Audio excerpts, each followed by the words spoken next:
দীর্ঘ ৩৫ বছর পর আবারও প্রতিদ্বন্দ্বিতাপূর্ণ ভোটে নির্বাচিত হলো বাংলাদেশের রাষ্ট্রপতি। আর এই নির্বাচনে জয় পেলেন বিএনপির প্রার্থী মির্জা ফখরুল ইসলাম আলমগীর।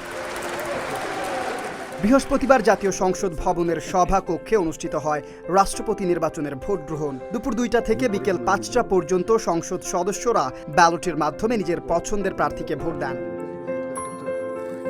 এবারের নির্বাচনে মুখোমুখি ছিলেন দুই প্রার্থী। বিএনপির মির্জা ফখরুল ইসলাম আলমগীরের প্রতিদ্বন্দ্বী ছিলেন জামায়াত নেতৃত্বাধীন ১১ দলীয় জোটের সমর্থিত এলডিপি চেয়ারম্যান কর্নেল অবসরপ্রাপ্ত অলি আহমদ।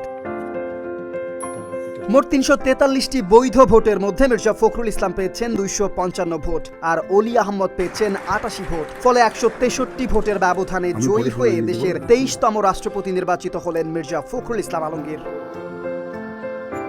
এদিকে এই নির্বাচনের মধ্য দিয়ে দীর্ঘদিন পর রাষ্ট্রপতি পদে সরাসরি প্রতিদ্বন্দ্বিতার মাধ্যমে ভোটের আয়োজন হলো। প্রধান নির্বাচন কমিশনার এএমএম নাসির উদ্দিন নির্বাচনী কর্তা হিসেবে পুরো প্রক্রিয়া পরিচালনা করেন।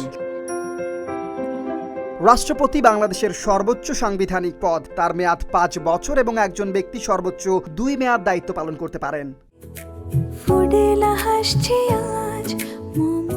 ফুডেলা একটি নাবিল পণ্য। তবে এবারের নির্বাচন শুধু একজন নতুন রাষ্ট্রপতি বেছে নেবার ঘটনা নয়। ৩৫ বছর পর প্রতিদ্বন্দ্বিতাপূর্ণ ভোটের মাধ্যমে রাষ্ট্রপ্রধান নির্বাচনের ঘটনাও বাংলাদেশের রাজনীতিতে নতুন অধ্যায়ের সূচনা করল। Desk report, Dhaka post.